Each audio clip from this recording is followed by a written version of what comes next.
Bonjour, Dongo, le conseiller, l'agripreneur et le promoteur agricole. Sur cette chaîne, on parle uniquement d'agriculture, on parle de techniques de culture qu'il faut respecter pour réussir vos différents projets agricoles. Sur cette chaîne, on vous donne des conseils sur les cultures qu'il faut effectuer, bien évidemment, en tant que débutant, comme en tant que quelqu'un qui est dedans il y a longtemps, pour réussir effectivement dans l'agro-business. Vous voyez ici, je suis dans ma plantation de manioc. Une plantation d'environ 10 hectares de manioc qu'on a mis en place ici. J'ai l'habitude de vous dire que pour les débutants, il y a des cultures, par exemple, de court cycle. Mais par expérience, j'ai vu que les cultures qu'on appelle court cycle, parfois, nous créent beaucoup d'ennuis, beaucoup de problèmes, parce que ce sont des cultures très fragiles. J'ai fini par comprendre que pour réussir effectivement l'agriculture, il faut prendre les cultures qui sont beaucoup plus résistantes et non pas court cycle. La culture de manioc aujourd'hui, je pense que je peux le conseiller à tout le monde, parce que c'est une culture qui est non seulement résistante et très résiliente face à tout ce qu'on appelle aléas climatiques comme la sécheresse. Comme vous le constatez, j'ai déjà mis en place 10 hectares où tout est en train d'évoluer correctement. À ce stade-là, déjà, mon cœur ne bat plus, je n'ai plus de problème parce que je sais que là, aucune sécheresse ne peut détruire ce manioc que vous voyez là. Donc, une fois planté, je suis rassuré que j'aurai 10 hectares l'année prochaine à forcément récolter.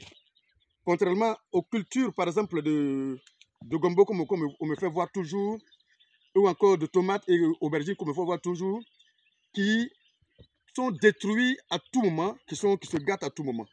Alors, si vous voulez vraiment vous jeter dans l'agriculture de manière tranquille, je vous conseille plutôt de prendre des cultures qui sont beaucoup plus résilientes.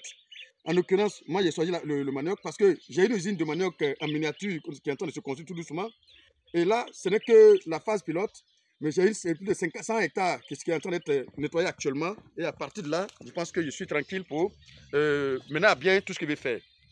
Pour celui qui veut se lancer aussi dans la banane culture, il n'y a pas de problème, hein, ça peut marcher aussi également. Celui qui veut se lancer aussi peut-être dans le manioc, ça peut passer aussi également. Mais il faut comprendre qu'il y a des cultures qu'il faut vraiment faire et la culture qu'il ne faut pas essayer. En tant que débutant, moi j'ai choisi aujourd'hui comme culture principale la culture de manioc. Mais vous pouvez choisir n'importe quelle culture, mais il faut prendre la culture que vous pouvez faire et puis être sûr que vous allez récolter ça vers la fin. Voici juste une petite vidéo pour vous dire que nous, on a choisi de faire le manioc. Pour celui qui veut faire le manioc, vous avez la possibilité de passer par l'entreprise KS Agro. On peut vous aider à mettre en place votre champ de manioc. On commence d'abord par vous trouver des parcelles et on a une équipe qui va vous aider effectivement à exploiter cette parcelle-là. Mais je le dis principalement dans le manioc.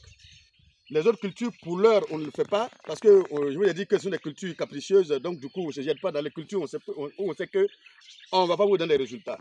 Donc, pour ceux qui veulent se lancer dans la culture de manioc, vous pouvez passer par KS Agro. On va vous aider non seulement à trouver des parcelles et surtout à mettre en place cette culture-là. Nos chefs se trouvent à Vélé. On ne peut pas s'engager avec une personne sans qu'il ait une famille qui se trouve en Côte d'Ivoire. Parce que chez nous, quand on prend la parcelle, d'abord c'est votre parcelle, dans un premier temps, il faut quelqu'un qui connaît surtout la parcelle. Quand on commence les activités, vous pouvez venir chaque jour que Dieu fait, n'importe quel jour pour venir voir l'évolution des activités. C'est une obligation chez nous. On ne peut pas mettre en place votre culture sans qu'une personne ne soit proche de vous, qui peut veiller, mais qui peut surveiller les activités que nous faisons à la KS Agro. Voilà un peu comment nous fonctionnons. Vous pouvez prendre contact avec KS Agro. Notre numéro sera en bas de la vidéo. Et il faut nous contacter, on va vous trouver des parcelles et vous aider effectivement à mettre en place vos différentes cultures. C'est le même Dongo, à bientôt pour une autre vidéo.